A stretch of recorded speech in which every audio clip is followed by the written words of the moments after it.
May na-receive tayong question, ano daw ba yung magandang memory card for dashcam? Like ito, N1 Dual ng DD5, itong aking dashcam ngayon. Nung kinuha ko to, walang memory card kasi mas maganda yung ire-recommend ko sa inyo. So you could try yung SanDisk na high endurance, kulay puti yun, or yung SanDisk na Extreme Pro. Yan yung dalawa kong na-try na talagang magtatagal. Minsan nga, sira na yung dashcam, buhay pa yung memory card.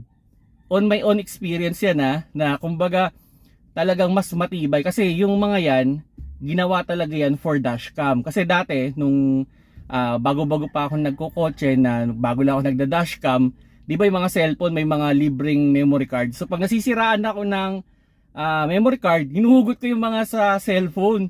Tapos nilalagay ko, tapos after mga 6 months, nasisira na. Kasi mali pala yung memory card na ginagamit ko. Kasi pag yung memory card kasi natin na pan dashcam, medyo mas matindi yung gamit.